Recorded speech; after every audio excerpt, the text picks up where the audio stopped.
Hopefully. Go. Oh, it works. Hello. Hi guys. Hello world. It's so good to be back. Hi. Can you see us and hear us? Hello, Northern Michigan. Hello, Holland. Hello, Chicago. Hello, Minnesota. Wow. Those sound like places. It is really hot in here. Really hot. Ryan and I just had showers. I think it's safe to say that we're not gonna need the water heater on board for. Yeah, we're gonna turn down the water heater a little bit. All right. Well, here we are in Martinique. We've been here for 3 days. 3 full days. Yes. Yeah. We're calling it being fresh off the boat. This is the first time that I probably a month. It's been or a something. while. It's been a while. I feel human. I'm starting to feel human. So yeah, guys, we just crossed the Atlantic. It took us 17 days, and I mean, let's just start with the obvious, Ryan. How does it feel? How did it feel to be there? How did it feel to be here? It's like I equated it to a very long Ironman. Sophie and I have both done Ironman and really long endurance sports, and you work really hard. Then at the end you get like this feeling of like big accomplishment. So it was really cool to cross the finish line, if you would, and get that good feeling. So how did it feel for you? It felt really fun, really tiring. There were aspects of me being tired that I really did not understand. And you mentioned that we did a lot of endurance, and when we did a lot of endurance, we would train and we would simulate the races that we would do by doing really long distances in training. And this time it felt like we had as much training as we could get for this 2 weeks passage, but I was still very surprised by how tired you are when you just can't sleep a full night for weeks on end. And we don't have kids, but it feels like that's how it would be to have a newborn. And I was so tired. I was like, the first thing that I wanted to do arriving was to sleep a full night. So yeah, kudos to you, parents. That's woo. Somebody has typed on here, Ryan looks tired, and that is very true. Ryan is tired, partly because Ryan. Kudos to you, parents. That's woo. Somebody has typed on here, Ryan looks tired, and that is very true. Ryan is tired, partly because Ryan. Do you speak of yourself as third person? Yeah, I do. It's because colder climates, so I'm trying to adjust to this heat, and colder climates. So I'm trying to adjust to this heat, and I just got done doing a water maker refit. Yes, I'm already modifying the water maker. So I've been working on that for about 5 hours in the heat today, and then jumped on this. So I'm a little bit tired, but I'm fully engaged for this. So about our crossing, just a little bit of background context. So we left Spain in November, earlier November, and we went from Gibraltar to Tangier in Morocco, and then we went from Tangier with some crew down to Lanzarote. Stayed there for a couple weeks, picked up new crew, and then Lanzarote. I should say that first leg was about 4 days. I think it was exactly 4 days, and then Lanzarote we took some new crew, went down to Cape Verde. And that was, we crossed over, and that was 17 days. Yes, it's important for Ryan to mention that our Atlantic crossing started in Gibraltar and not actually in Cape Verde. It felt like the big ocean part was, I mean, for me at least, was between Cape Verde and Martinique. But I mean, you're right. Taking the boat across the Atlantic started in Gibraltar. Just let's make a 30 seconds pause to welcome you guys to this live feed. Hello, Sandor. Hello, Adrian. Hello, Steven, and all our friends. Davey P, Davey C, Jackie, and Todd. Hi, guys. And welcome. It's really fun to be here. It's fun to talk to people more than Ryan. We did a lot of talking to each other for 2 weeks. It's fun to talk to people more than Ryan. We did a lot of talking to each other for 2 weeks. It's nice to see new face. I also want to take this opportunity to thank all the people who sent us email on our email, and which was one of our main sources of entertainment during this crossing. Answer emails. It was surprisingly a lot harder than I thought it would be to answer the emails. Yeah. But it was really great to feel the connection with another human being when you were alone in the middle of the ocean and receive an email. That felt so good. So thank you guys for sending those emails. Yeah. Okay. Start with let's debrief a little bit. What did you think was good? What did you think could be improved? So debrief. I think that Sophie and I are pretty good together on the boat. So we operate really well as we sail together. So that was really good. That I don't think we prepared, and our boat was really well prepared too, I'd have to say. We did not,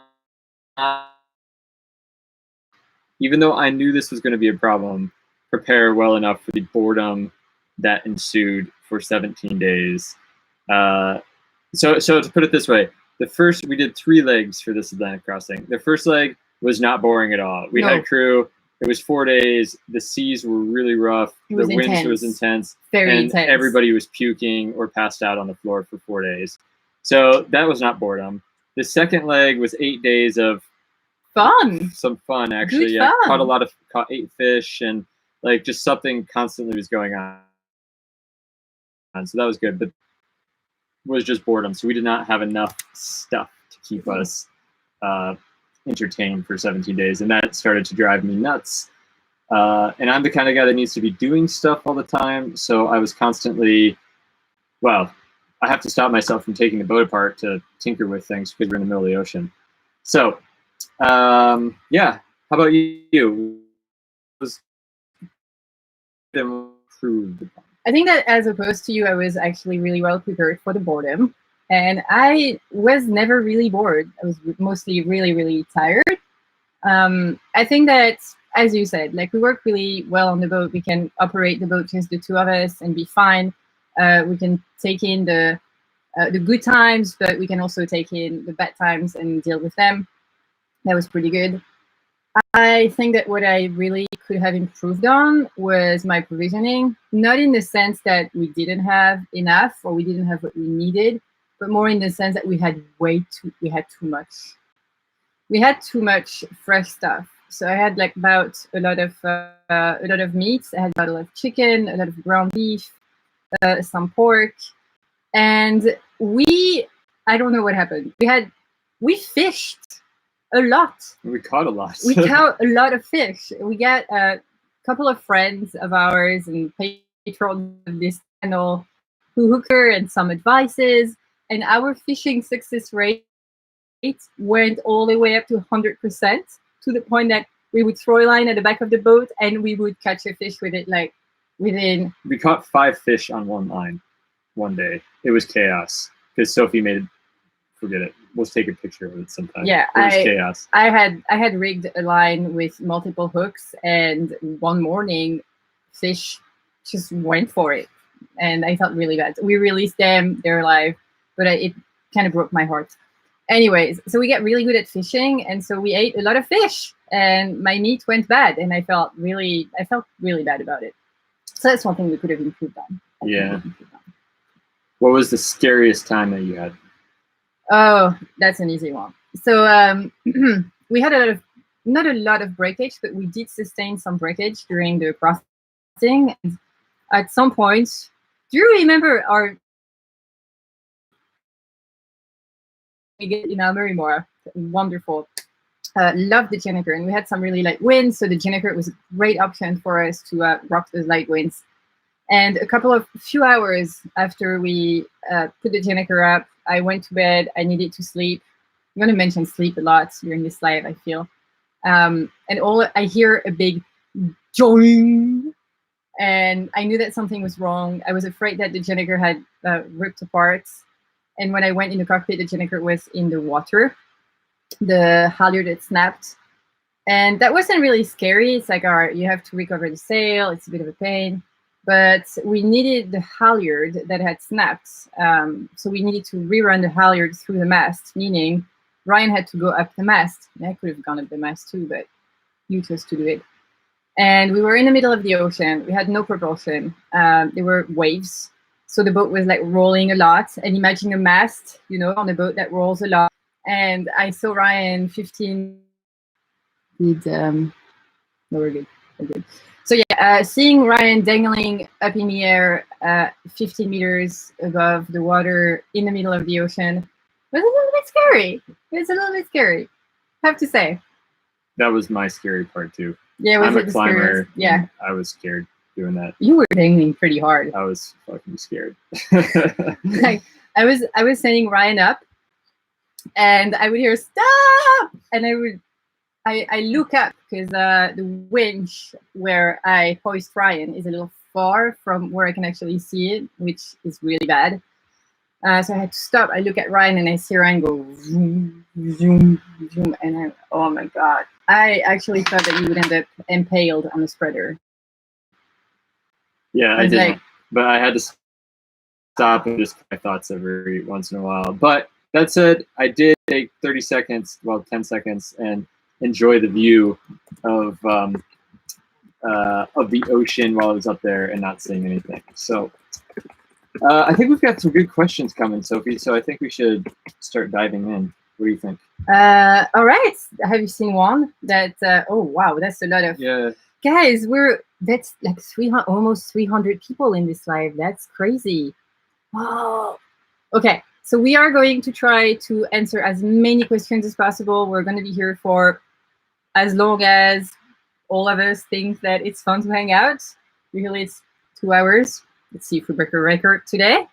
So what we do is that we scroll up to see questions. So bear with us as we scroll up and look up your questions. Yeah, we're gonna try to do our best. So one question is how. So there's two questions that relate. How. So there's two questions that relate. And I don't know who asked the other one, but I saw it. How did your modernish boat manage in big seas? And the other related question was, did you have any big seas? So I think Polar Seal did. What do you call big seas? Yeah, it's kind of like asking. Are we talking 3 meters? Or are we talking 6 meters? Because we had everything. So in our second leg, we really didn't have any seas, I would say. It was really, really flat. In the first sections, I think we recorded a 45 knot gust. So it was like our peak wind was 45 knots and we were getting like 30 knots sustained. So it was quite intense. And we had, I think, up to 6 meter seas, fairly short periods, fairly steep. The boat, we were semi-surfing them. So the boat, I would say, handled it fairly well. Once we got, down. Once we got off into the ocean heading west, we had 3 meter waves, but they were like 12, 13, 14 seconds apart. And you really couldn't even notice that they were going on. So the point being is that 3 meters in the Atlantic is much different than 3 meters in maybe the Mediterranean or in the Baltic, where the periods are a lot shorter and steeper. So the boat, I would say the boat handled it fairly well. But yeah, it still rocked around a lot. And I don't really have a lot of comparison because I haven't sailed another boat, but I know you've sailed some other boats. Yes. I don't know how you would describe I sailed Andy from 59 North. I sailed on his beautiful Swan. And it's a very different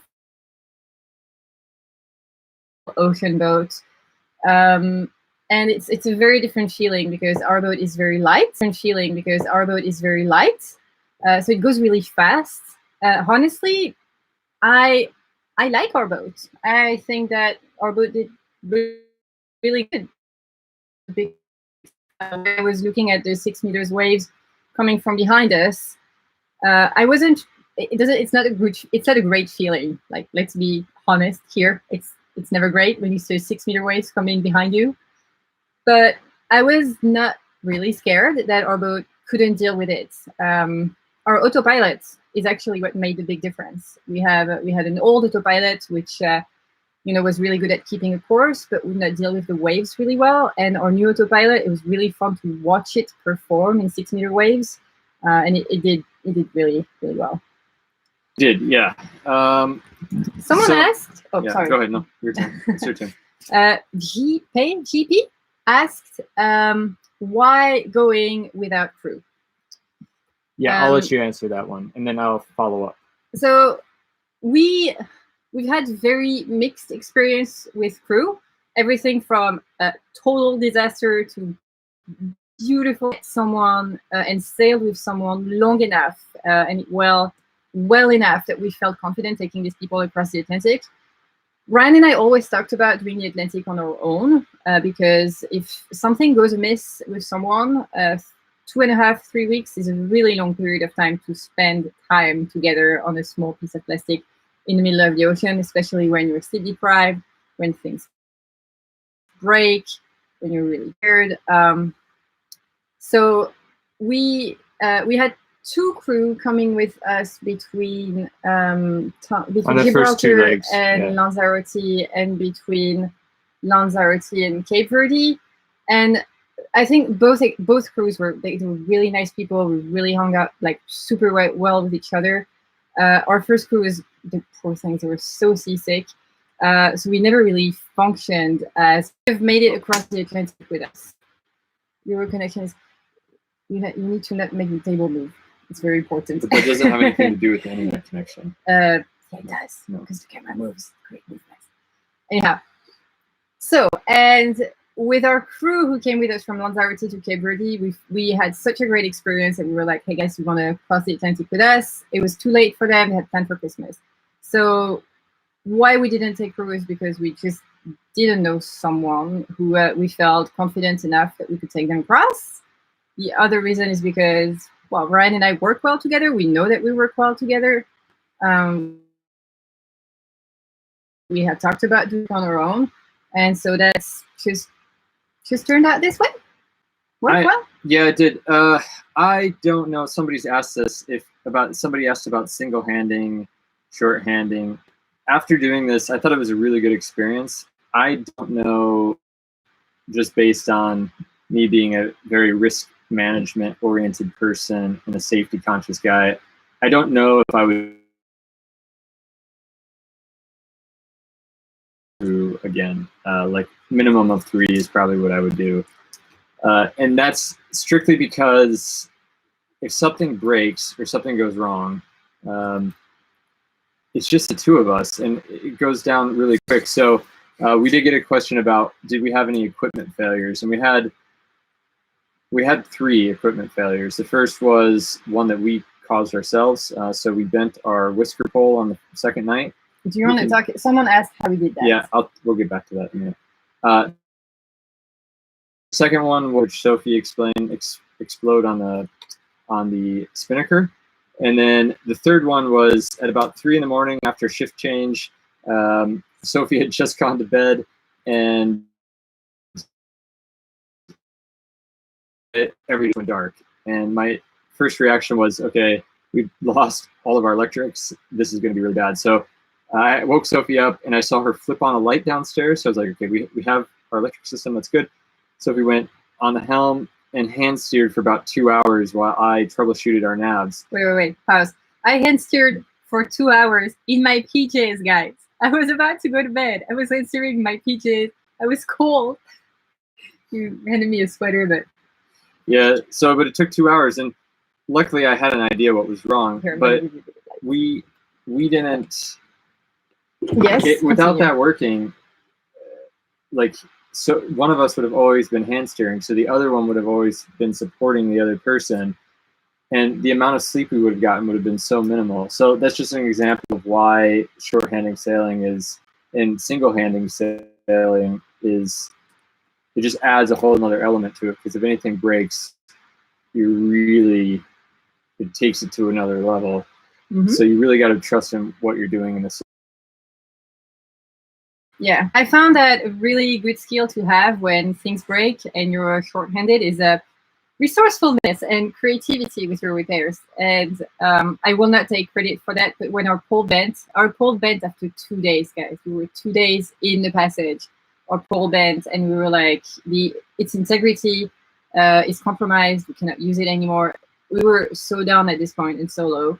But we emailed some friends and some rigging professionals, and they told us, well, if you can find like a big stick, you can just make a splinter with duct tape and Dyneema, and that's what we did. And we repaired the pole this way. It looked really bulky afterwards, but we found a stainless steel tube, duct tape and Dyneema, and we used the pole all the way. And so being creative with how you repair things is, I found, in this crossing.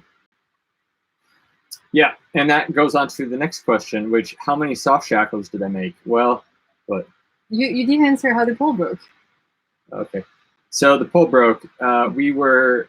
We'll go back to the soft shackle. Yeah, so the pole first.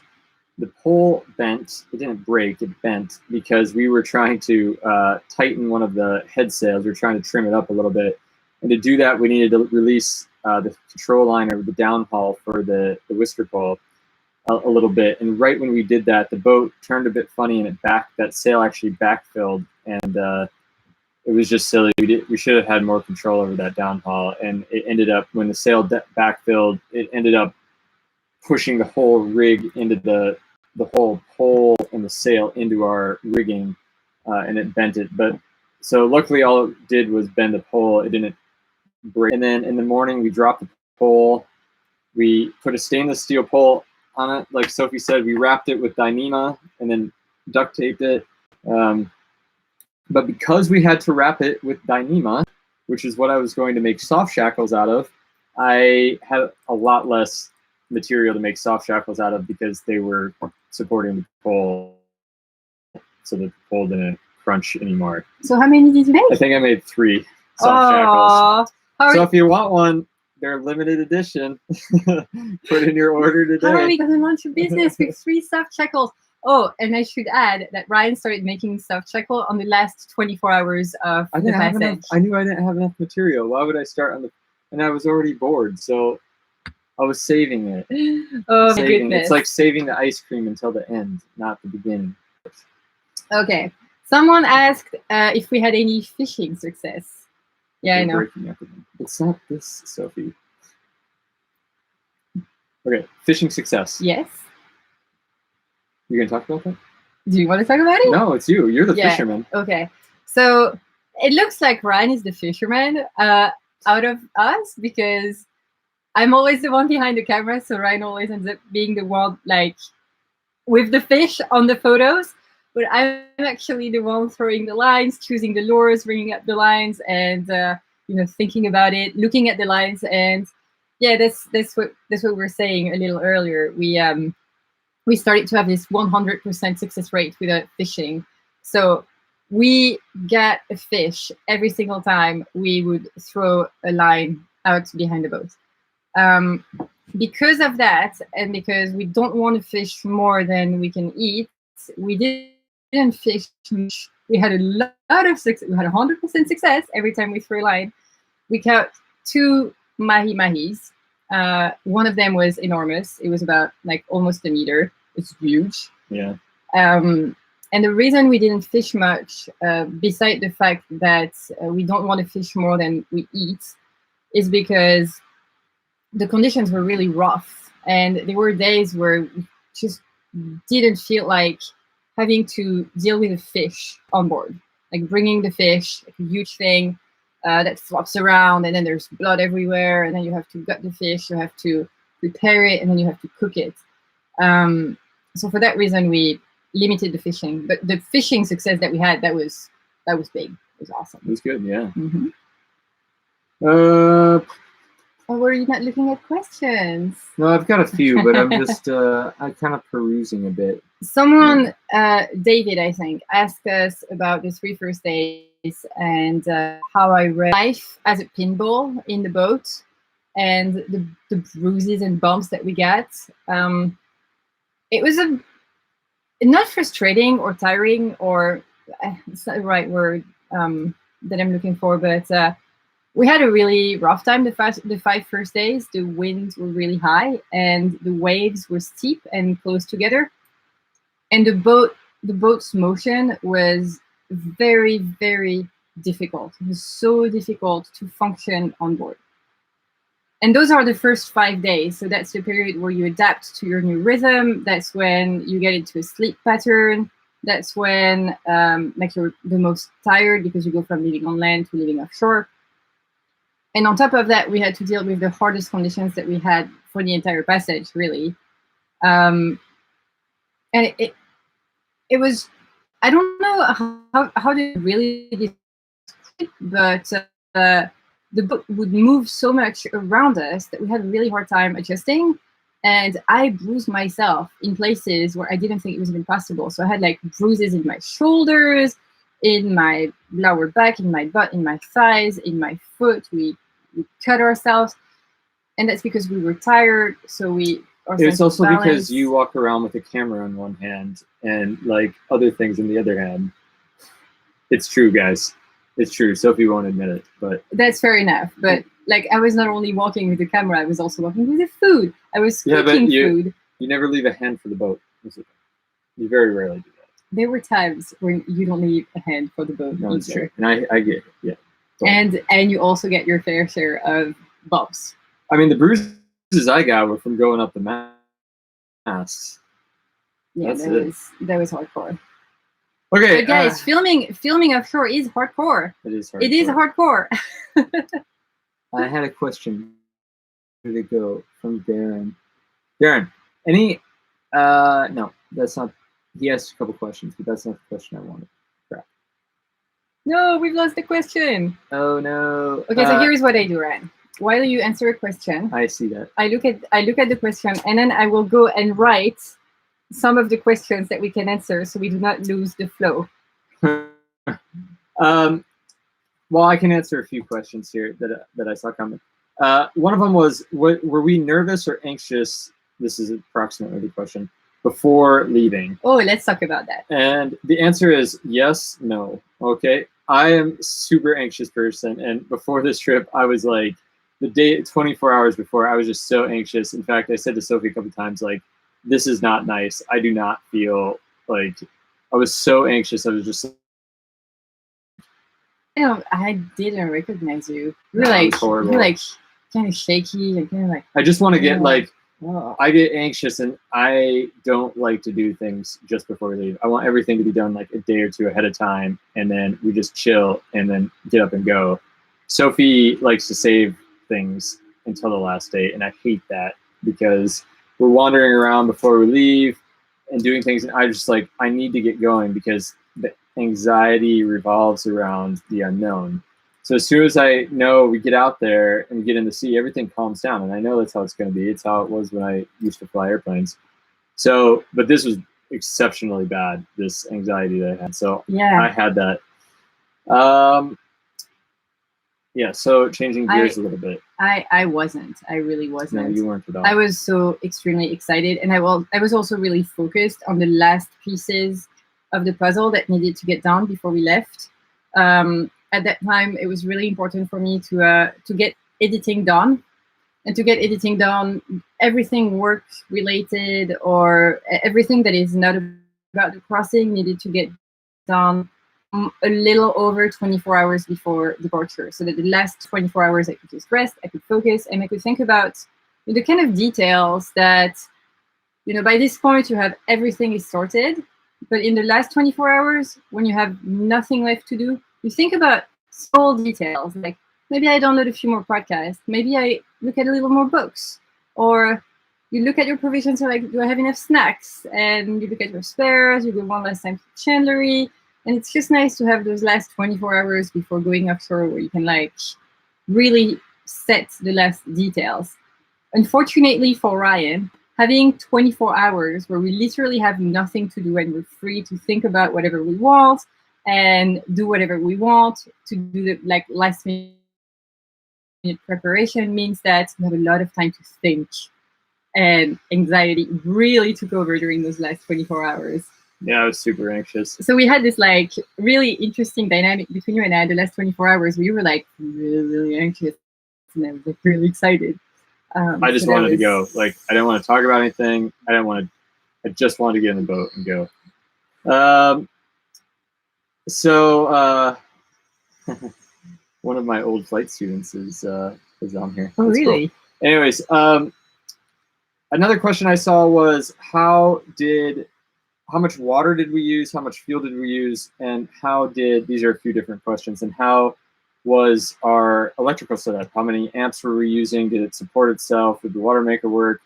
So I can touch on that a little bit. We arrived with no water in the tanks. We had -5 liters in the tanks. We had like minus water, and we had probably 20 liters of bottled water. No, more. We had maybe more. Yeah, probably around 30.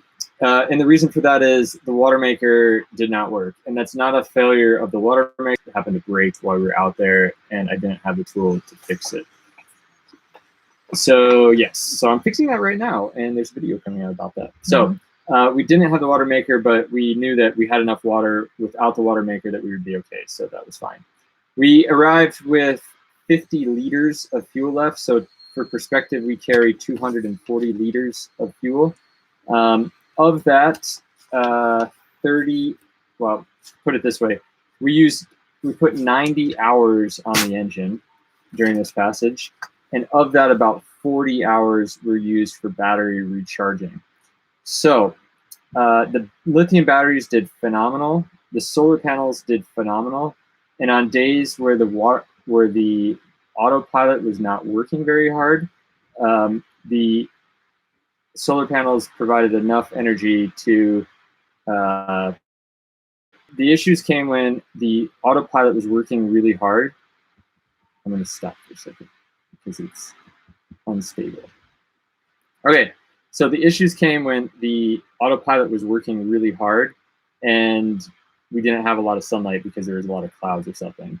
In which case, we would maybe go a day or a day and a half, and the autopilot would just be using so much power that we would run the engine. The problem there was our alternator isn't very good. So the alternators on these engines, even though we have an 80 amp alternator, is only spitting out like 30 or 40. And when you've used 300 amp hours, it takes, we'd have it on for like 7 hours, 8 hours, and it's just ridiculous. So yes, Ryan is trying really hard to justify buying a new alternator that does 120. 170. See how he's priming everybody here. He's like, guys, like we really Palmer alternators. I'm kind of interested in trying this out and seeing how it works with the. Okay, next question. Anyways, hold on. So that's my point. Is we planned for the luxuries not to work. So we planned for the solar panels not to work. We survived. We planned for the water maker not to work. We survived. If it would have worked, it would have been a luxury. And the rest of the fuel that we used for the engine was the last couple of days because the winds just completely. We got sick of flogging sails. All right, go for it, honey. Yes, someone asked if we stick to a fixed watch system. So when Ryan and I are, when you're offshore and you're at sea for a few days at a time, you need to have someone on watch at night to make sure that you're not going to hit anything. And those watches look very different when you sail at night coastal, and typically a lot of traffic, and when you sail at night ocean, when we literally saw 2 boats for the entire crossing. Also, those 2 times we were on a collision course, and not in the sense that they were going to come half a nautical miles from us. The closest point of approach was like 100 feet. It's like actual collision course. What are the odds? Anyhow, watch system. So typically when we do coastal sailing at night, Ryan and I stick to a 4 hours watch system. We rotate every 4 hours, and during those 4 hours we are awake and we actively look around us. After we left Mindelo, we sticked to this 4 hours watch system because we felt we were still a little close to a place where there is some traffic, so we wanted to make sure that we were fine. And after 5 days, we switched to a 6 hours system, and we kept the same watch till the end. So I would be on watch from 8 p.m. to 2 a.m., and Ryan would be on watch from 2 a.m. to 8 a.m. And that way we didn't have to, I mean, we would have somewhat of a full night, but not really, but enough of a rest that we would feel fresh. And we didn't have to cut the night into too many parts. It was one night, 2 parts, mine and Ryan's. During those watches, we would typically sleep for like 10, 15 minutes. I didn't sleep for 10, 15 minutes during my entire watch. I would do it from 11 to midnight. Before that, I would do other things. I would answer emails, I would write, I would do different things. And after that, I would sleep 10, 15 minutes, wake up, look at the horizon, look at the instrument, make sure we're okay, and go back to sleep for 10 minutes. And what are you doing? That's how we did watches. We kept the same until we arrived, 6 hours on, 6 hours off. So we did. Ta-da. Okay. Next. Mitch asked what were our best choice for provisioning. And thank you for the compliments. I love cooking. I think that food is so important when you're offshore, because that's really that marks how the day goes. You start with breakfast, you move on to lunch, and you go to dinner. It's like it's a great way to keep yourself energized, to elevate the atmosphere on board, especially when there are a lot of people. It's also a mealtime is a time when you're going to hang out with everybody on board. For Ryan and I, that doesn't happen very often when we're double handing, because we're like literally sleeping, being on watch. Repeat. Oh no, whew, we're back on. So provisioning. When I provision, I typically think about 3 things. The fresh stuff, that's what we're going to eat within a week. The pantry style cooking, which we're going to eat after 1 week. So after the fresh food is done, you need to have food that is very, very easy to cook. Stuff that you can make in 5 minutes, like whip together in 5 minutes and you're done for when you're tired. You need to have food that does not need to be refrigerated or warmed in case the refrigerator or the stove would fail. You need to have snacks that make everybody feel good. So have a lot of chocolate, a lot of chips. Like Sophie made these like granola bar things, and they were like, I think she should start a company making them. They're so. I'll share. Oh. I think I haven't shared the recipe, but I will share. So bloody good. I will share the recipe. But yeah, like, and you need to have, I mean, at least that's how I resonate, but I try to make everybody happy with food, either by making it in 5 minutes and we have something to eat in 5 minutes, or by having stuff that's a little more advanced and that, make people happy. So, and if you want a provision, yeah, you just go to the store and you get everything. That was my strategy. Just buy everything. Buy everything. Okay, got a couple related back, so we're jumping topics. So we went like electricity, food, electricity, but these are our fortes. Are we going back to electricity? Yeah. Ryan? We had some follow-up questions. So Ryan, we need to check. The follow-up, no, but people, this is important stuff. Like, how do you generate power while you're out? So somebody asked if we thought a wind generator would help along the way. We used to have a wind generator on Polar Seal, and we took it off because we felt like it made more noise than power. Yes. I think that would be true along this way, and the reason is because you're sailing downwind in the trade wind, so the apparent wind is actually quite low, even if the winds are kicking pretty strong. And so I just don't think it would generate that much power. The thing that I think would help is a hydro generator, or a little turbine that you stick down in the water, like Watt and Sea. I would love to have one of those. I would love to play with it and see how they work, but I think that would have solved our power issues, actually, because we were booking it pretty well when the autopilot was going hard. Unfortunately, they're pretty expensive, so we haven't done that. Then on the whole wind steering side of things, somebody asked if we thought a wind vane would help. And for those who don't know, a wind vane is more of a mechanical autopilot. You literally just set the angle to the wind with a wind vane that's up in the air, and that connects to a rudder down below. There's some really big benefits to that. The first is it doesn't need power, and it's mechanical, so they're fairly easy to fix. And the second is if you lose your rudder, it's a second rudder for you. The problem that we have, especially with these production boats, is that they're hard to mount on the back of the boat, and they take a lot of space, so we just have elected not to use one. And that brings a little anxiety with us when you're out in the middle of nowhere and you're like, okay, there's a lot of single point failures with the autopilot system. So if the electrics go down, or the steering ram goes down, or the processor goes down, you don't have an autopilot. So yeah, hope that answers those questions. So no, I don't think we will use a wind generator. Wind generator, not.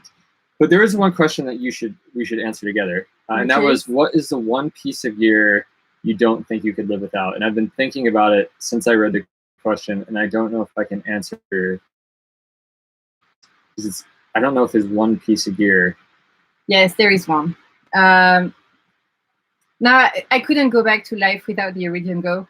It's too good. It's too good, especially offshore. You don't need satellite communication when you go coastal, but when you're at sea for longer than 3 days, it makes such a big difference. The confidence that getting an updated forecast to connect with a contact on shore is also, it really gives a sense of safety. Having the ability to call someone on the sat phone is great. So yeah, we never sailed like really long offshore passages without the Iridium Go. The max we would do was 3 days, but the Iridium Go was brilliant. I loved it. Loved it. I think they communicate with shore support. So good Steven, shout out to Steven in Minnesota helping us out. He's here. He's on the chat. Say hi, Steven. And we also had Andy Shell, 59 North, who helped us out with a few technical things and some weather routing stuff. So, like, to communicate and get some answers, it was really nice. But I'm talking like onboard equipment. I just don't know. Like, the AIS did almost nothing for us because we saw nothing out there. The radar was on most of the time, but again, we saw nothing. And it did help with squalls, but we didn't have a single squall while we came across. And some people get them 3 times a day. We didn't have one. We had rain for like 15 minutes one night. Yes, that was it. There was the one night. Okay, context. Anecdote. Every night we would put a wall, put the full enclosure offshore. We would put the walls at the stern of the boat to get protection from the wind coming from behind, and a wall on the starboard side to get protection from the wind as well. And as we went further and further west, the temperature would increase. So during the day, we would take down the walls and we put them back at night. The one night that we were lazy and we did a wall was the one night it started raining. And that was, I was on the city. I was really tired at that point. I think I had several low points during this Atlantic crossing, #keeping it real. And that night was one of them. I was really tired, and it starts raining on me, and I'm like, oh, really? Yeah.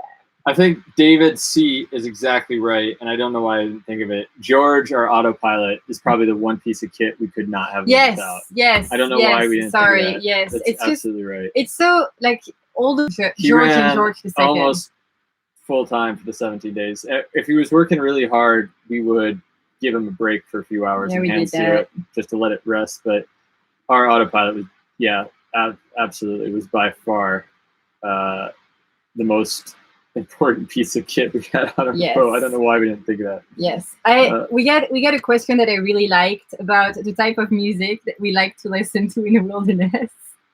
Oh, guys, music was such a huge fail. It was such a huge fail.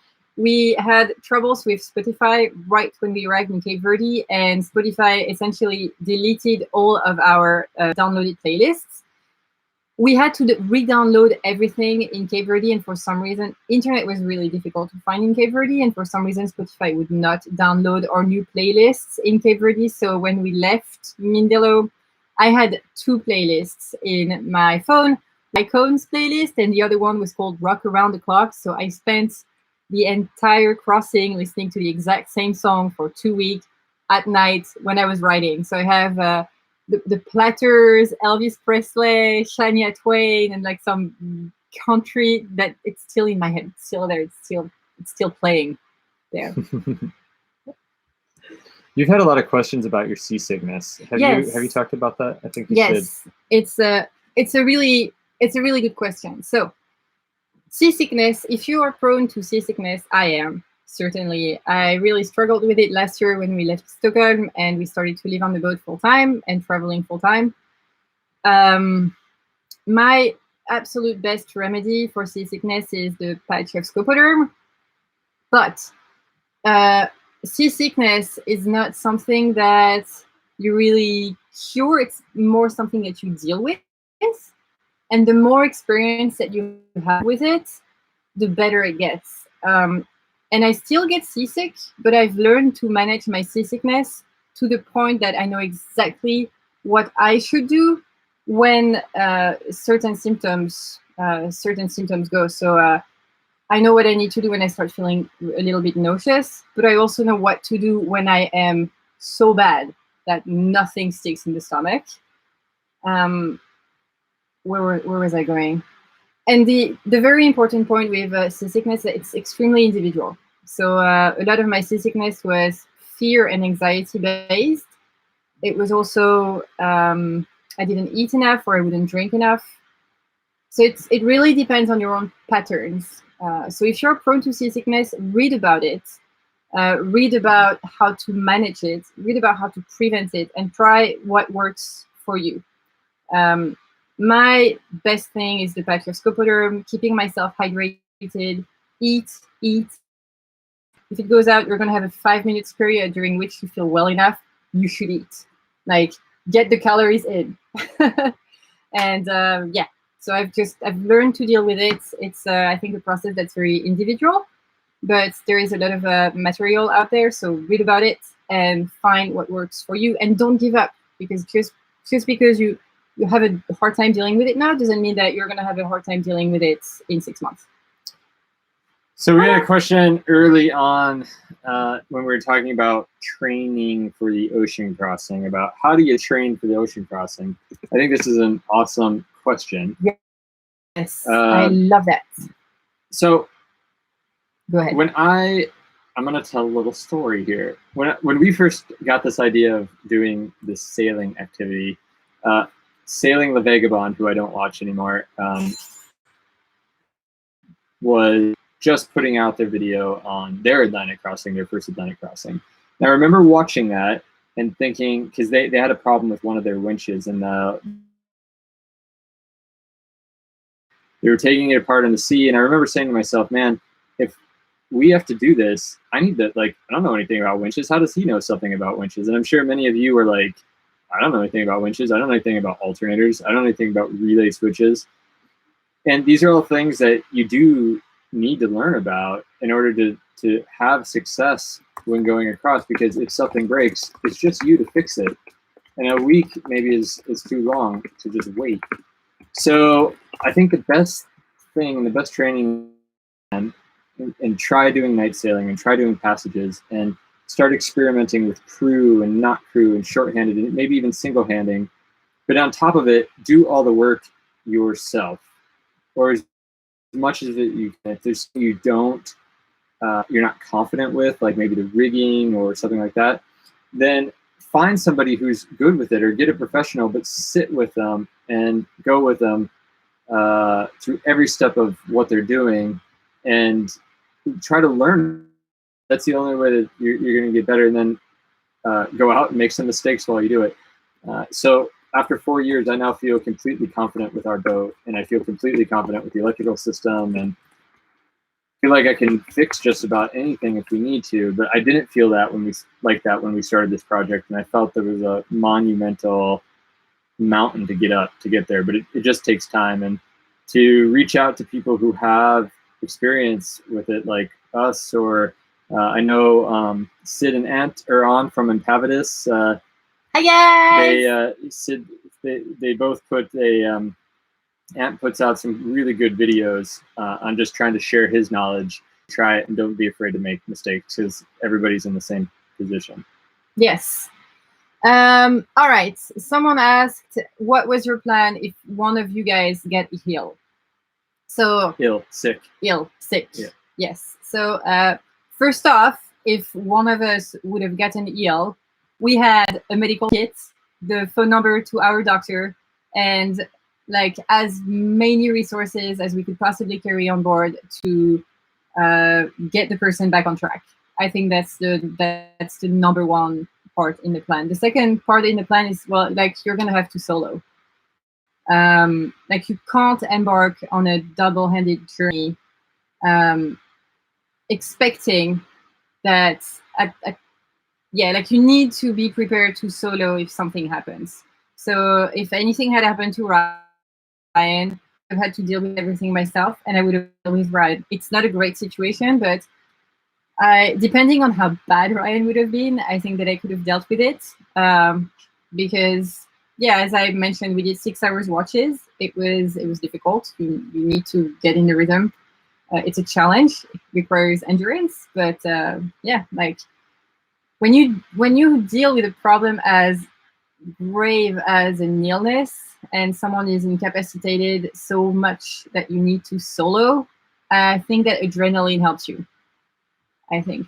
Thanks God it did not happen. We were not injured. Everything went well from a health perspective. But yeah, we had a lot of meds on board, so I think it would have been all right. Mm-hmm. But, do you want to talk about the meds we used? The only meds we used were the diarrhea meds, and that was me. TMI. In Cape Verde. I think I had some bad something, and I was down for a couple. TMI. All right, moving on to the next topic. Ryan, when are you going to start wearing red pants? Not wearing red pants. I think that before wearing red pants, we would need to get to a place where we want to wear pants at all. It's too hot. It's so hot, guys. I'm just gonna. It's so hot. Okay. Couple questions about boat shows. So we can get on to maybe what our plans are now. So we're in Martinique right now, one of the French islands, and our plans are to cruise the Leeward Islands, I would say, or the Windward Islands, I guess they are, for a while. If anything happened to Ryan, you'd have beaten him back to life. Hell yeah! So our plan is to cruise this part of the Caribbean for a while, and, well, pretty much all season. And then we're still a bit unsure what we're going to do for hurricane season. We're either going to go south or we're going to go up to the U.S., and that's based on Sophie's visa situation. Yes, we don't need to get into that. We will not get into that, but we will pray that the situation get resolved. Yeah, so we're still working on a visa for Sophie. It's a bit of a long story. Some of you know it, so yeah, it's gonna be okay. We'll figure it out. So and then that rolls into another question. We've had 2 questions about boat shows. Are we going to attend any boat shows this year? Somebody asked specifically about Miami. That's actually the second question I've had about the Miami boat show. I'm all about the Miami boat show. The problem is I think Miami is in February or March, and we have decided that we need to slow down this year. No, like we have too many plans for February already. Yeah, so that's completely off the table. We might, everybody seems to go to Annapolis. There's might be something else going on in conjunction with Annapolis that we haven't really announced yet, with another group. So we might be in Annapolis later in the year. And well, personally, I love going to Dusseldorf. So if you've never heard of the Dusseldorf boat show, and you like the boat shows, it is worth the trip. It is a massive, massive great. boat It was show. really fun. We could spend an entire week there. So we may go back. Ryan in red pants, blue blazer with logo of a sailing club tie. Yes! We can also do like a little, how do you go, meat parts, you know, and it's going to be great. I will send you the pictures. So anyways, those are our plans. They're pretty loose at the moment. We've got visiting kind of throughout this winter, spring, which will be very exciting. So yeah. Mm-hmm. Someone asked a lot earlier on if we had a buddy boat. So we actually had buddy boats. We had two. If they are here, hi Laura and Gary and Kathy and Jim. It was really a great experience. We wanted to organize our rally and find a lot of people crossing the Atlantic this year that would want to cross with us all the way from Cape Verde. And it kind of happened, but then, you know, everybody makes their own schedule, boat breaks, you're stuck somewhere. And in the end, it did not happen. We arrived in Cape Verde, we were very much alone. But we met a couple of boats, both Michiganers, on UP bound and upbound. Yeah, we call it UP bound, and Inishni. And one of them left the day before us, and the other one left the day after us. So the boat was like one day ahead of us and one day behind us. And throughout the passage, we would email, and we would find the same conditions. So we were checking out with our buddy boats one day ahead, like checking out what kind of conditions they were having, and our buddy boats behind us were checking with us, you know, if we were having certain type of conditions. And we felt like we were sharing something. Even though we were a long ways away from all of them. It would never. And they were in Antigua, so we didn't even get to see them. In such a great experience. But I felt so connected to our buddy boats during the 2.5 weeks. We talked about how difficult it was when the waves were so terrible that we couldn't function on board, how tired we were. We talked about the crazy star that we would see every night at 8 p.m. and we were completely puzzled by it and by how it was red and green and white. So yeah, we ended up having buddy boats in the end. It was a great experience and something that I would totally look forward doing again if we redo an Atlantic crossing. Yep. Okay, I'm gonna go on a long one here. Is it electricity? No, it's two different things, but I wanted to. Oops, sorry, it's a coin I'm playing with. Sophie wants me to sit and stand a certain way. Let's take a time off. If you make the table move, it makes the. Do you know that when you write on this? I know, and I'm trying. I'm trying really hard. I'm trying to not make the table. Somebody's move. asked if we have an attraction. Okay, first off, just a technical point of order. I know that the feed keeps going in and out. I wish that there was something that technically we could do about it, but there's nothing we can do. So really sorry about that. I don't know what more to say. No. You can cosmically order some good. We can talk about that later. Some good internet connection for us. Just ask the universe to help us out. This is Martinique 4G. It's I don't know. I heard some of the best in the Caribbean, but we're sorry. So some people have asked about the Beneteau or production boat and how we like it, and would we continue on with it? And then some others have asked if we would migrate over to a catamaran. Okay, so. I am very mixed personally about the Beneteau. I think that our Beneteau is a fantastic boat. It's built really well. I think it can do ocean crossings, trade wind sailing for a while.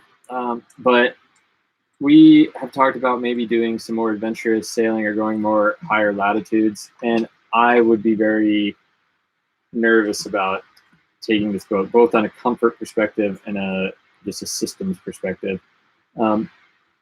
We've also talked about getting a little bit bigger boat at some point, but we don't have the cash for that at the moment. Money! So, yeah, so I think the Beneteau is fine to cross the Atlantic. It's probably fine to go across the Pacific. Boats do it all the time. It's probably fine to go the northern latitudes, but you really got to take. So we've looked at a little bit different voyaging boats. I would like maybe a center cockpit. Have talked about a catamaran off and on. The problem is we cannot find one that we like. They're pretty big and gaudy, and they don't sail to the wind well. I don't know. Like, space-wise, they're great. They don't rock on anchor. But we just can't, and they're expensive. That's the problem. Like, all the catamarans were destroyed in the last few years in hurricanes, so they're just getting bought up by charter companies, and they're not, I just can't, it's just really hard. They're expensive, and there's not one out there that we really like. I like monohulls. I do. I would like a Garcia. That's my fantasy boat. If I could right now, if I had the money right now and you would ask me what boat I want, I would want a Garcia Exploration 45. 52, that's if I had a lot of money. You and I talk about where we want to go. That's usually where we end up our discussions. Right now we need a little break in the Caribbean, but yeah, like a lot of times Ryan talk about boat 2 and lap 2 and what that would look like. For now it's extremely theoretical, but yeah. So now, for now, this is going to be our boat, and it's a good boat. I mean, Beneteau makes great boats, and it's we were talking about training a little bit for this Atlantic crossing. These boats are great to train on. They're very forgiving, and they're perfect to work on and learn about the engine and learn about the rig, and they're just perfect for that. So if you want a first boat, like totally maybe a second boat, they're great boats. So I don't want to like knock Beneteau at all, because it's not the case. They're not crappy boats. No, they're great. They're great boats. Yeah. It was to cross the Atlantic. It did a great job. Yeah, it did a great job. And if you look at most cruisers, how many times are you going to cross an ocean? Most cruisers don't cross the ocean every year. No. You go into the Med, or you go in the Caribbean, and then maybe, like most people, switch. You cross over from west to east or from east to west. And you don't need to have like a super the beefiest of boat to cross an ocean once or twice. Chances are the boat that you have is going to be just fine with just the little extra equipment to make sure that you're going to make it all the way. But yeah, for the type of sailing that Ryan and I would want to do in the future, I think that this one is just a little too style. Yep. Somebody asked about the water maker and how's it going. So the water maker is great. Oh no, that I want to stop. Somebody asked, because it will lead into the question. Somebody asked, is there anything we need to fix before we start our Caribbean cruising? And really, the answer is no. We had a small sail repair we needed to make, but it wasn't vital. Everything is working fairly well. The only thing we have to fix is the water maker, and it's not the water maker itself. It's something I did with the electrical wiring. But in the process, I'm actually installing a control panel that I got from Seawater Pro, and putting that inside so we can actually run the water maker from inside the boat. So spent most of the day today reorganizing how the parts are assembled, and then tomorrow I'll mount the panel and we'll start it up. So that's the only thing we really need to do on the boat, I would say. Yeah. Someone asked if we had projects before to the Caribbean. And you mentioned that you are what? I mean, the water maker is a project right now, but yes, it's going fairly well so far. Yes. Ooh, major tempting fate here. Yeah, I know.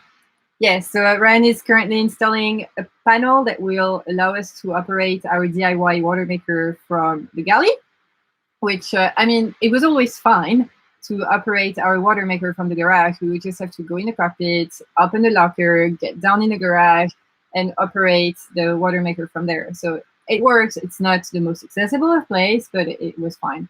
But now we're going to be able to operate it from the galley, which is just quite comfortable. Just like a couple of switches from the galley.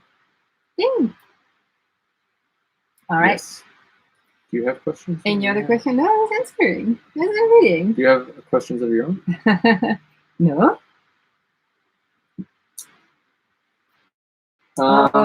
Ryan. What? No, but that was my question. I was answering. It's your turn. Oh yeah, that's right. Yeah.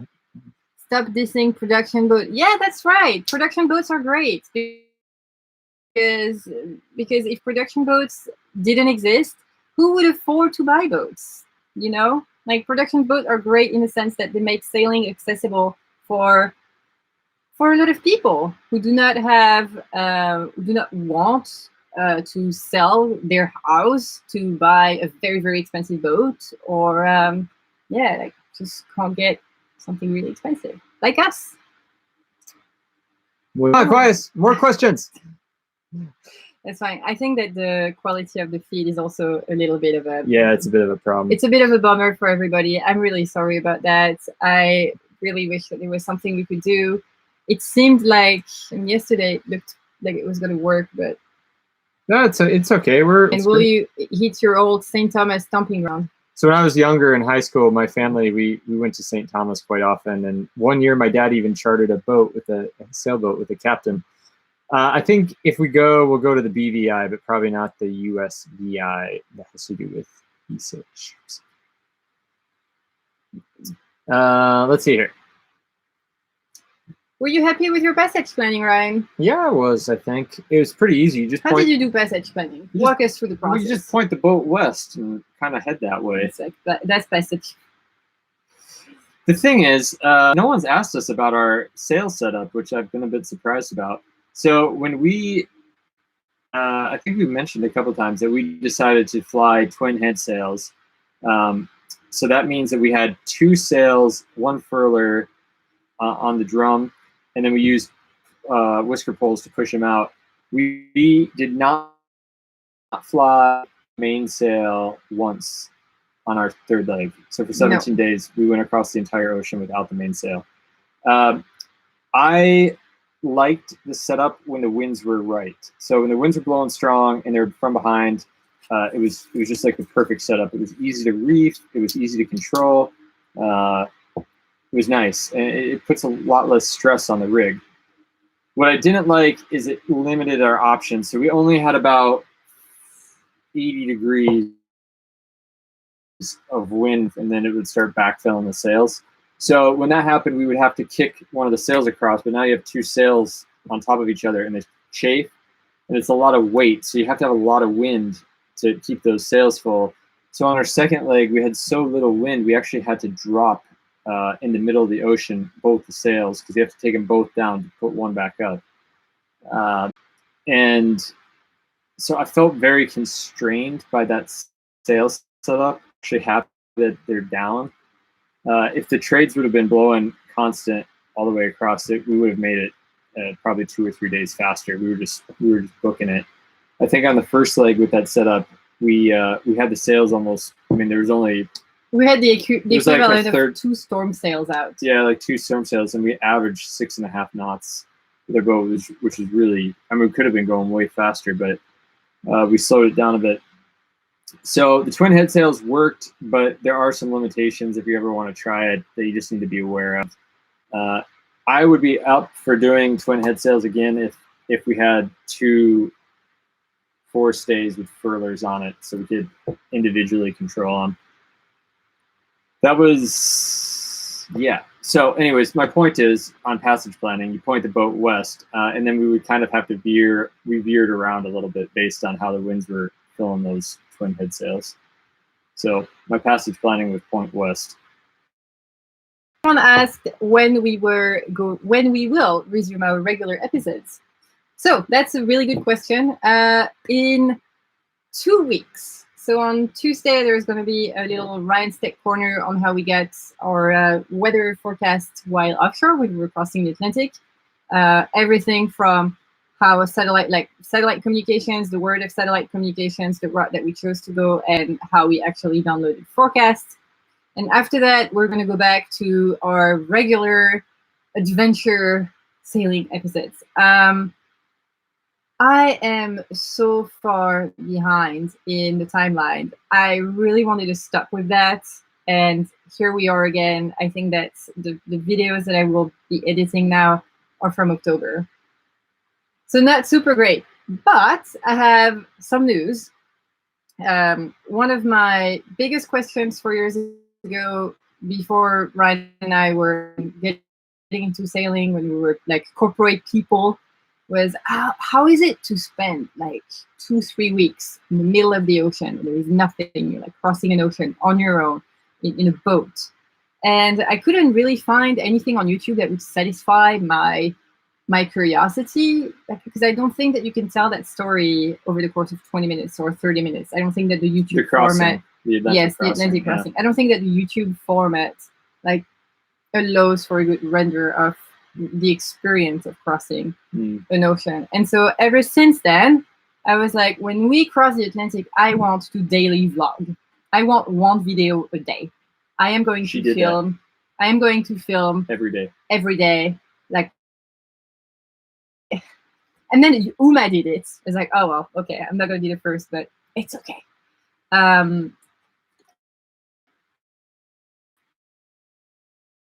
First off, I didn't know if technically it was going to be possible. If by Ryan and I just double-handing, I was going to have the space and the energy to film every day, and I did. So I didn't say anything until now, but I managed to film one video a day throughout the entire crossing. And my initial thought was, it's going to be so boring. Everything's going to be the same. I need to find little topics that we need to touch on every day so that we mix things up a little bit. But every day ended up being completely different. I'm saying that now, but maybe in hindsight, I'd be like, this is really boring. So in a few months, probably around March, we will launch this actual Atlantic series of daily vlogs. So every day there will be one episode released of the day that we crossed. So it will be like an Atlantic crossing, but delayed.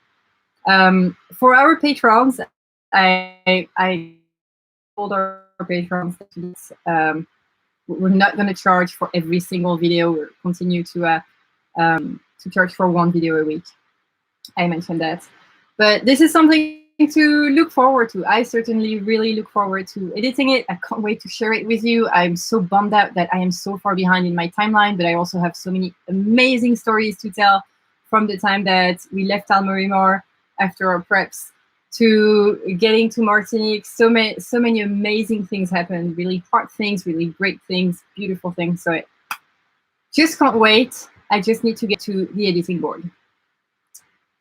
A couple questions on how it was to spend Christmas, and we did spend New Year's on the boat, just barely. We arrived 8 hours after New Year's, which is a bit sad. We actually spent Thanksgiving, which is my personal favorite holiday, Christmas and New Year's on the boat. And for New Year's, Sophie and I woke up, I spent 10 minutes with Sophie in the cockpit, and yes, she had some port wine. I hate port wine. Oh, so and I went back to bed. But we arrived 8 hours later. Christmas and Thanksgiving, Sophie actually cooked up a full Thanksgiving and Christmas. Only took me 2 days. Actually, Thanksgiving we were going to cook turkey. You had some turkey breasts. Yes. But then just before we were going to put the turkey in, we caught a mahi-mahi, so we decided to cook that up for Thanksgiving because we thought that was appropriate. And then did we cook the turkey? I cooked the turkey. I'm the yes. Sophie can cook really well. I'm going to toot my own horn here. Sophie can cook really well, but I am the turkey master. I can cook really good turkey. Even you admit it. Yes. I can cook Christmas and some sweet potato pie and some stuffing, and you made some Grandma Ellison dinner rolls. Those are going to be in the cookbook. They're fantastic. So yeah, it was. We ate some food, gave some presents. That was about it. We decorated the boat. You'll see that in the blog, the daily vlog. All right, Sydney from AOT says, "Come to AOT and teach me to cook like you." If we make it to Florida, I will do that. I will personally invite you over to dinner and you can come with me in the galley and we can have wine while we cook. It will be fun.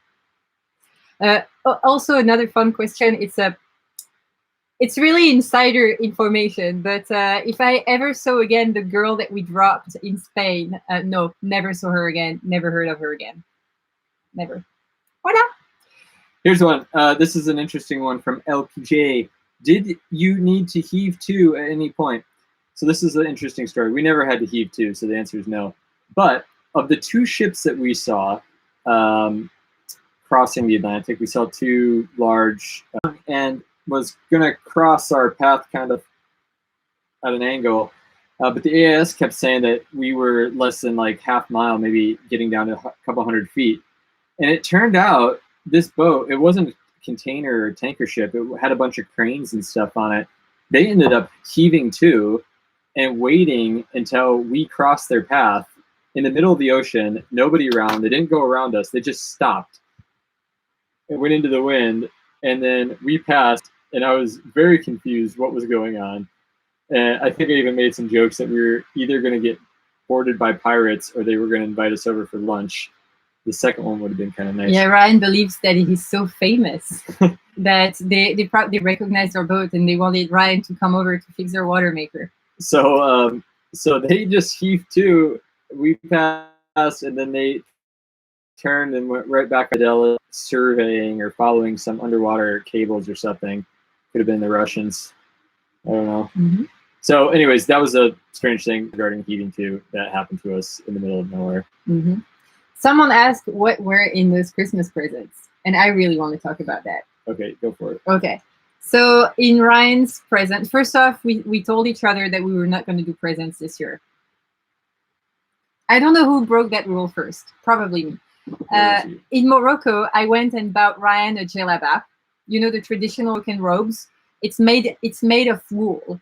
And it made perfect sense back in November when we were in Morocco, because it's like kind of warm and cozy and fun. And it looks like a Jedi costume. And I thought that this would be a great gift for Ryan for Christmas. I didn't realize how hot it was going to be by the time we celebrated Christmas offshore. Sorry. And you get me an extremely good gift. Yeah, well, I didn't do it. My family and kind of went together, and Sophie's been struggling. Her main camera has had some issues. Yes. And that's pretty much her whole life. And well, it relates to all of your lives too, because you watched the show. So we bought Sophie a new camera. It's something that you guys haven't seen because I have to cut all the footage that I lose because of all those issues that I have with my camera. But now and then it dies in the middle of me filming something. The sound doesn't work. The sound doesn't work because the port of the microphone is broken. So my audio band will always go click, click, click, click, and I have to cut those sounds, and it sounds a little bit bad. So I've been making it work. I think that this camera is about to fully die. It's like functioning kind of, and I can still make videos, but it's really broken. So my family and Ryan's family and Ryan went together and bought me a new camera. I haven't bought it yet because we need. What kind is it? Somebody asked what kind. It's a a Canon. It's a Canon. Something. I'm a Canon person, and I'm going to get a Canon EOS full frame mirrorless. I want this one because I'm at home with Canon. I have Canon lenses, and mirrorless because it's a little less bulky, a little less heavy, a little easier to carry. It does 4K, it does slow-mo, it has a good time-lapse function. It does so much more than my current camera, which is about to die, does. So I'm really excited to get my hands on it. We have a goal on Patreon to reach 100 Patreon, and by that goal, I will get a wide-angle lens. So we're really close to getting to that goal, and I can't wait to try this new camera with a wide-angle lens, 10 to 18 millimeters. I think it's going to it's going to be a game changer for. Bold. I feel so spoiled. It was a really great gift. Oh, and it's not over because my mom has a present for you. For me? Yes. Oh. And I am going to give it to you right now. Oh. It's going to take 5 minutes, guys, but it's good. Well, I'll answer some more questions. A buddy of mine from high school just asked if I think flying is better or sailing is better, and that's such a complicated question. It relates to the question right underneath it, which is we both done Ironman. Do I miss biking? And that's one of the things I miss the most when we're out sailing is I cannot work out as much as I used to when we're out sailing. So it's a bit hard. So flying was good because you can fly, get the thrill of that, and you go and live a normal life. But sailing, you're just this life, we're always in it, and I find it quite hard sometimes. So. Okay. Should we have a little bit of a Christmas moment? Yes. All right. From my mom. Okay. Merry Christmas. Oh my goodness. This is awesome. This is cool. Is this what was sitting in the Veneto? Yes. Oh my goodness, that's great. All right, guys. This is the lamp that we have in our cockpit. I'm going to remove that to. This is something special. This is very special. Our lamp. You see, there is this. It broke. Like the screen completely broke. It broke. It was miserable. And this costs a little bit of money, but it's not something that you want to spend money on. Who wants to spend money on a lamp when you have a whisker pole to fix, a water maker to fix? I mean, just no. And here in Martinique, when we arrived, we found a Beneteau dealer. Ryan went to the chandler. I was like, gosh, this is a Beneteau dealer. And I looked at it. I was like, gosh, I think maybe they sell parts. And while I was looking, someone comes out the door. And it's like, no, the door, it's the entry. The entrance is next door. I'm like, oh, thank you. So I go next door. It was a clothing store. The guy had sent me to a clothing store. I was like, well, so I went back. It's like, no, I was actually looking for you. I'm like, so you sell parts? I'm like, yeah. You have the lamp. And he's like, oh, I think I have something for you. And they had one. Okay. And they didn't take the card right then. Yeah. So they were like, okay, just like come back this afternoon and you can pay. And they were closed when I came back, but the lamp was on the desk. And then Ryan, unbeknown to me, went to this place. It was closed. And he was like, Sophie, I saw the lamp on their desk. So yeah, that was the quick. See, it's like typical boat spot. This thing is great because, we have it out, but the shade is very necessary. But the weak part is underneath. The price is still on. The price is still on. So the weak part is underneath this thing. So our last one we broke, and it went like at the see 1, 2, 3, and 2 were broken for like years. And then I tried to epoxy them. It didn't work. It didn't work. And then on our leg from Tangier to Lanzarote, we hit a big wave, and I flew back into this, and the whole thing just exploded. Yes. So we've been running with just a light with a. So this is not actually from me; it's from my mom. Oh, that's my great. mom was looking for a present to give you. That's awesome. And I saw the lamp. Exactly. Oh, it's another project for Ryan. Merry Christmas. Oh, that's great. Love you. I could give a kiss to your mom, I guess. Yeah. All right. Recollecting here. Where are we in the question? The heat. The lamp does not do red. The lamp does not do red. No, it's purely for. But the shade is very necessary to keep the light soft. Yes. That's great. Mm-hmm. When you put your life vest on, you store the cockpit lamp. Yeah, we should. Really, when we're offshore, the cockpit lamp should disappear. Well, part of the problem has been is that like it's hard to store this, right? So like you set it down, and when you set it down, it rests on this lampshade, but the lampshade is like it's a bit sensitive because these connections are really narrow. So that's where this guy is going to come in, because we can like install this somewhere. I'm not sure where, and then we can just mount it, and we can actually use it inside the boat. You see? It's a cool idea. Mm-hmm. Did you answer what's better, flying or sailing? Yeah, I did. You did, because I reckon. Same question. Did Sophie go into panic mode? No, I did. Wait. The connection is unstable. Sorry for yawning. No, I did, maybe. When did you? Yeah, you did get into panic When the mode. spinnaker went down, I kind of lost my shit. You did. And you never lose your shit. So this was a first. I don't usually use my shit when stuff goes wrong, but I lost it, and it was silence. It Awkward. was. There's some things both of us could have done differently to have avoided that situation. Yes. Yeah. Do you guys want to hear the story of how the whole thing went down when our Jennifer took a bath, Ryan kind of lose his shit, and then what ensued? No. Vote yes or no. No. No, you don't want to hear. I don't want to hear it. No, you hear it. I don't want to talk about it. You don't. Why do you want to talk about it? I will see what people say. It's fine. Like, we have talked about it. We have talked about it in depth, and it's okay. You know, nobody's perfect. One said yes, no, yes, no. Only Frank says it's okay. I see someone's being really Okay, nasty. it's okay if I tell the We'll story. give you a personable, but not like too in the details. We won't go TMI. All right. Well, the spinnaker flew down. I called down to Sophie. She came running up. We pulled the spinnaker out of the water, and then she asked Ryan, "Can I grab the camera?" And I said, a bit reluctantly, but I said it yes. And as soon as she left to go down, the spinnaker fell completely back in the water, and that's when I just lost it. So Sophie came up, and I just pretty much started screaming at her, and it was a bit scary.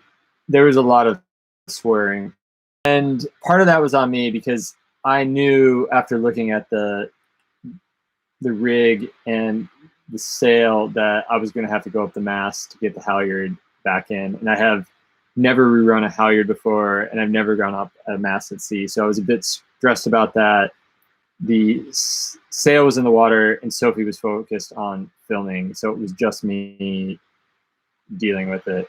I wasn't really focused on filming, though. I was, as at the moment you say, okay, so if you put down the camera, I need you. I went and put down the camera. Yeah. But I think the real problem was that you were really, really stressed by the situation, and then wrong really threw you off the edge. Yeah. So I lost it. But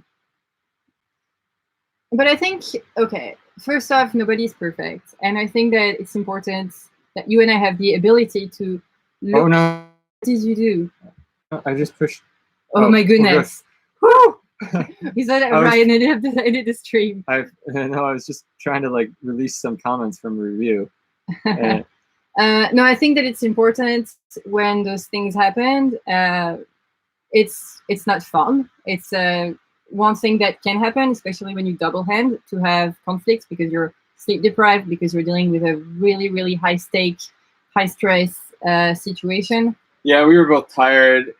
But it's important to have the ability to look back on this. Yeah, we talked about it a lot. Yeah, we talked about it a lot. It's important to have the ability to look back at it, talk about it, analyze the situation, analyze what happened, what you did, what you did not get on the camera out, guys.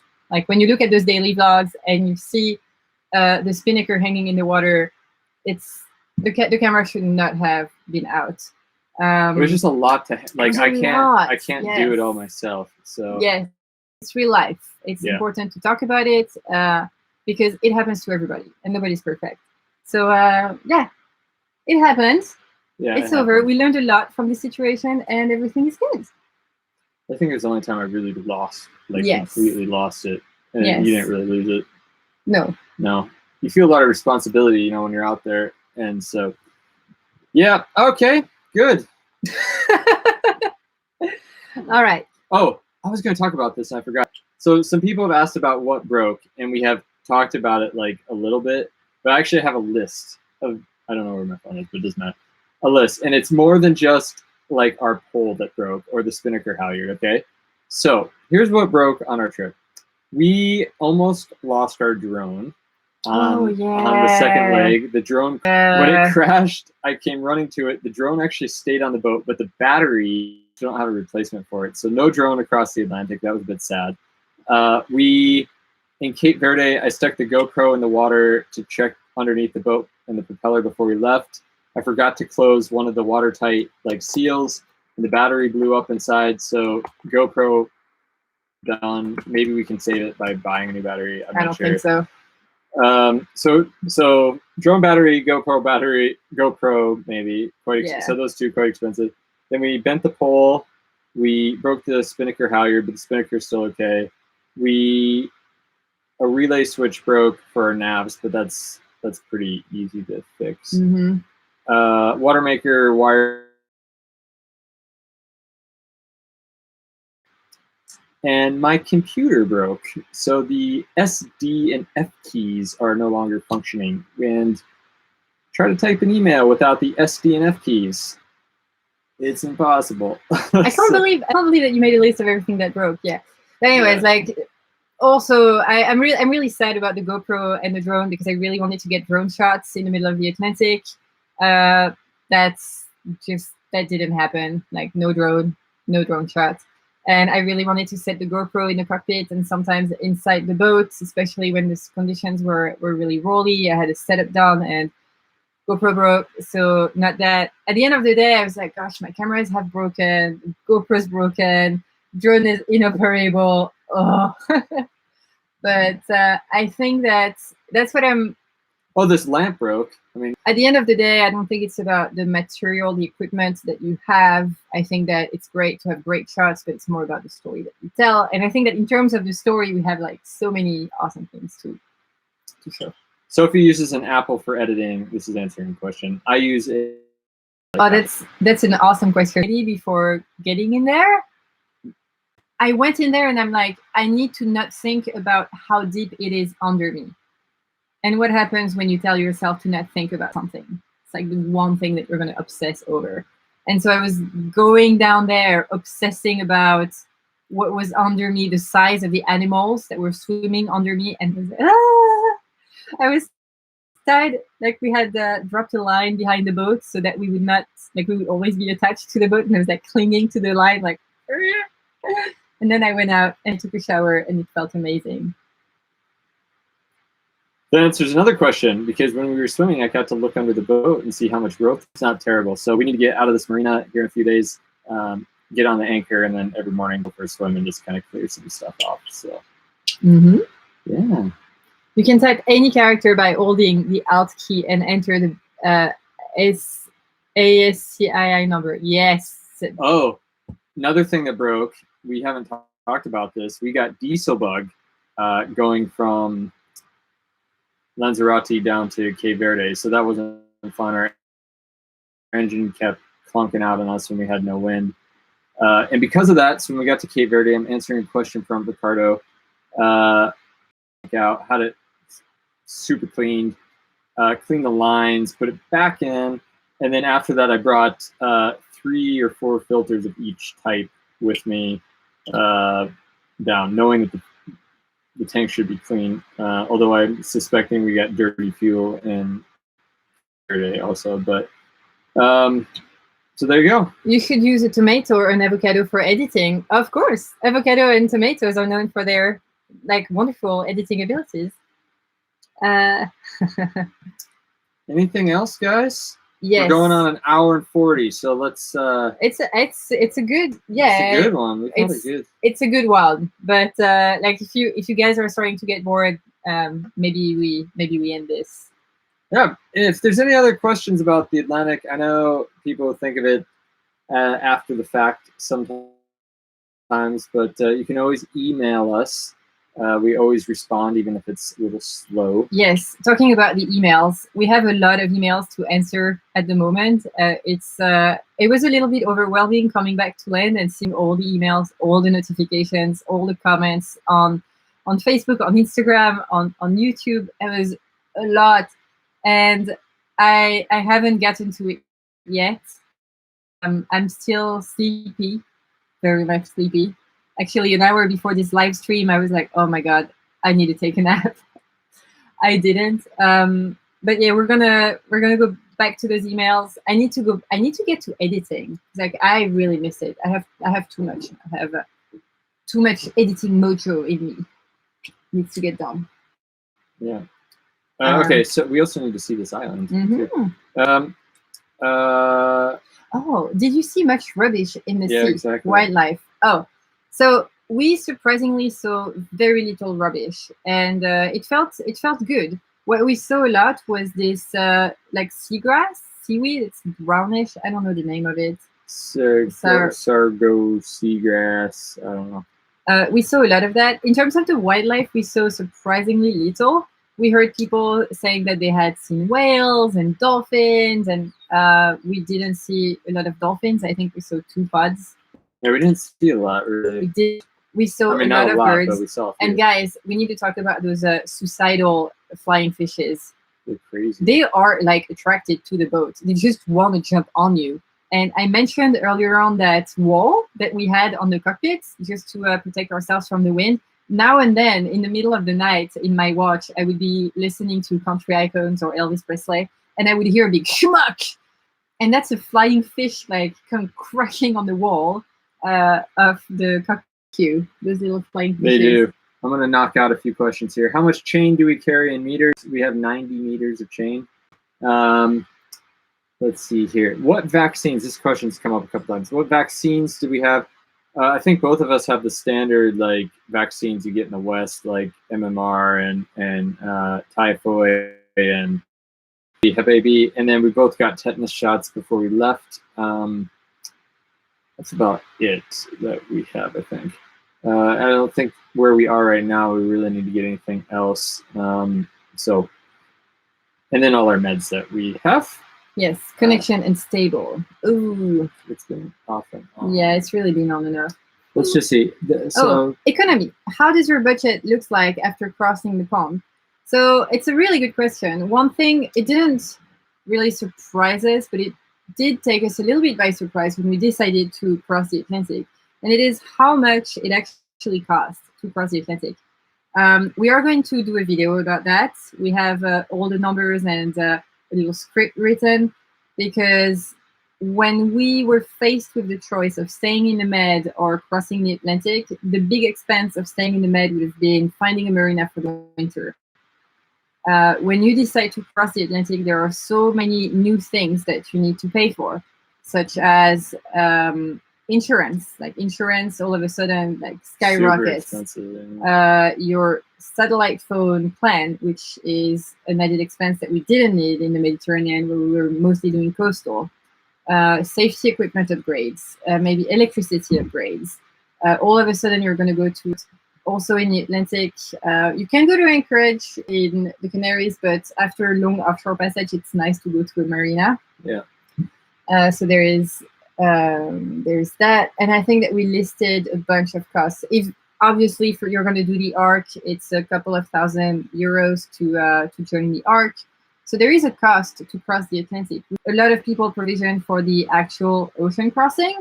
We decided to provision a lot more than that because roads in the Caribbean are really, really expensive. So a lot of stuff is expensive here. Going out to eat, yes, it's been a bit of shock. Yes. Buying boat parts, which is great because we don't have a lot of planned upgrades. So it's do all that like. So we did spend a lot of money before getting here, but now that we're here, we are still very well provisioned. We just need to buy the fresh stuff. We're insured.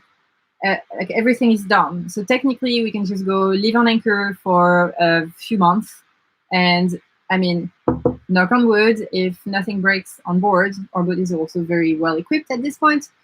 We should be okay. We should be able to live on a budget.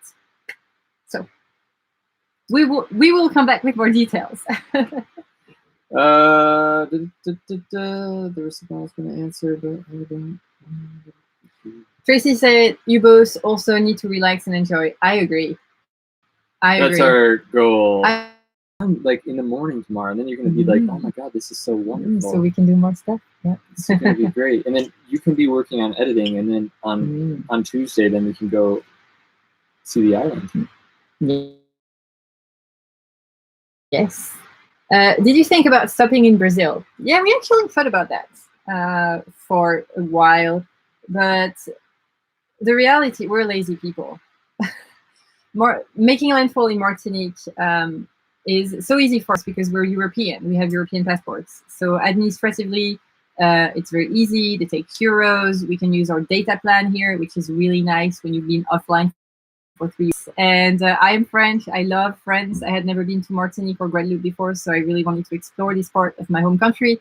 And yeah, so we did consider a few alternatives for landfall and passages, but really we really wanted to get here. Yeah. Mm-hmm. Okay. Cool. We've had some requests to see the view outside before we go.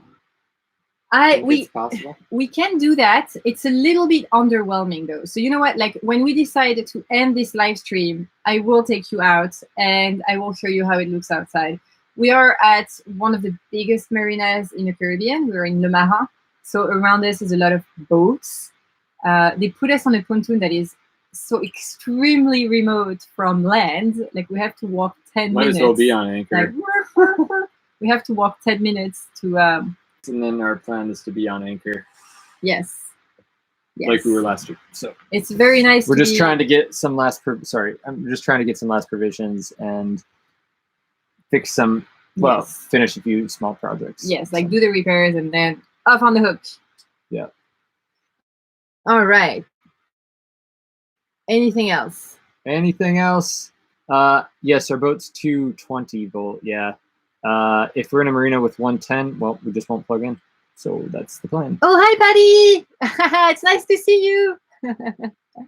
I see people like there. We have like little late droppers. I know, late and comers. Like the reality late is for school. Yeah, the reality is that a lot of people who joined us when we started this stuff by now. So like if you guys late drop in, have questions, like just shoot. We are here for as long as you guys think that it's fun that we're here. Or until I die. Did that make sense?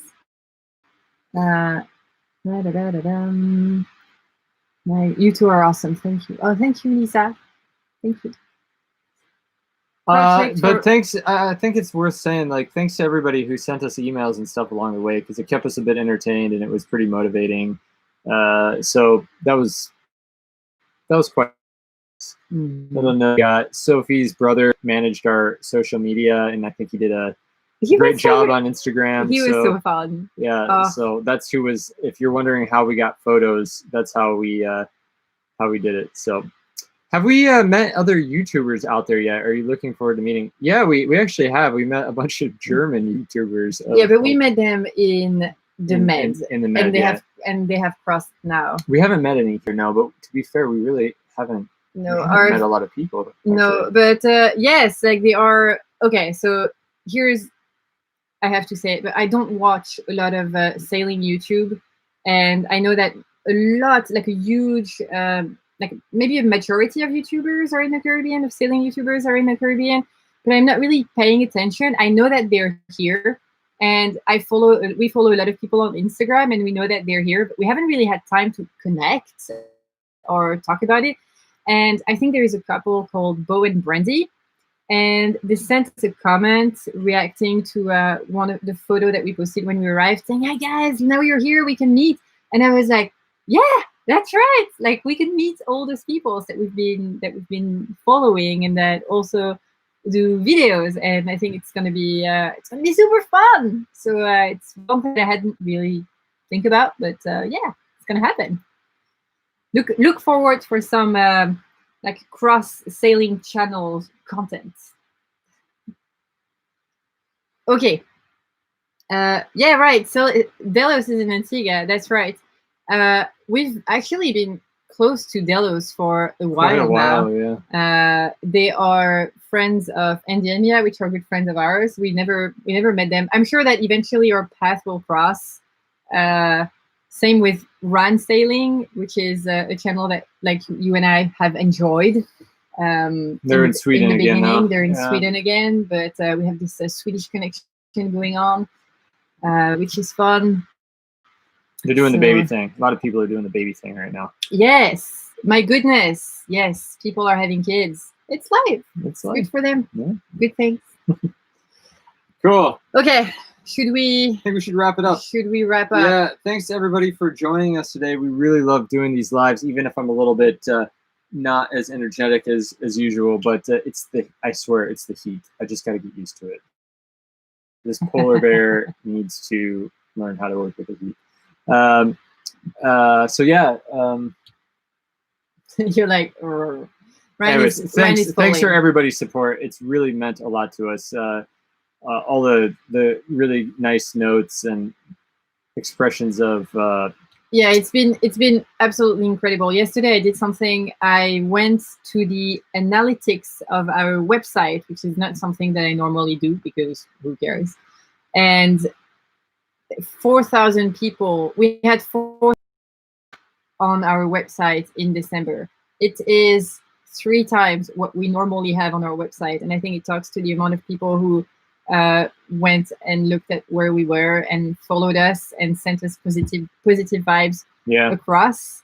It was not an easy, to know that there were so many people behind this, to arrive on shore and receive so many messages. Even before we were on shore, receiving emails on the Iridium. It was very, very heartwarming. So yeah, I feel like every time we end up those live sessions, we say the same things, but we're really grateful for. No, you guys are the best. It's great to have this awesome community. Really awesome, and we couldn't wait. Ryan, but with the idea as we were making it, was like, we should really do it live on YouTube very soon because it would be so awesome to connect with all those people that have followed us on this journey. In the meantime, if anybody has anything that they want us to do a video on or talk more about or have me write a blog post on, send us the ideas. We'd love to hear them. Yes. So, yep. All right. Should we take our friends out to see the view in Martinique? All right.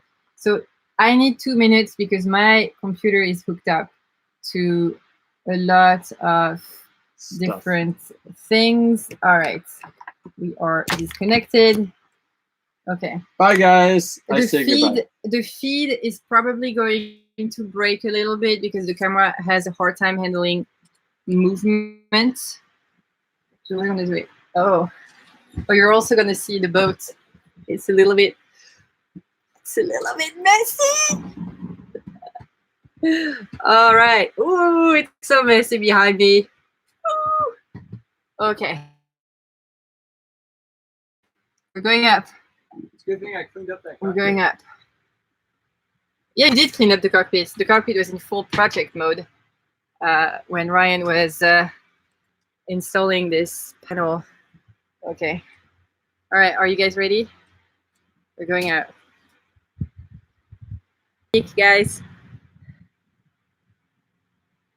La, la, la.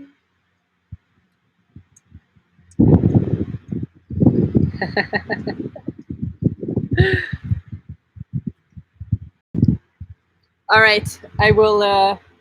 If you were here, I look extremely awkward holding my laptop in the air and talking to my laptop. So I will leave here and end the stream. So again, thank you so much for being with us. I have the sun in my face too. It's really nice. Such a nice way to end this moment. All right, guys. Love you so much. I'll stay on the chat for a little while if you want to exchange some more. But I will sign off for now. Bye.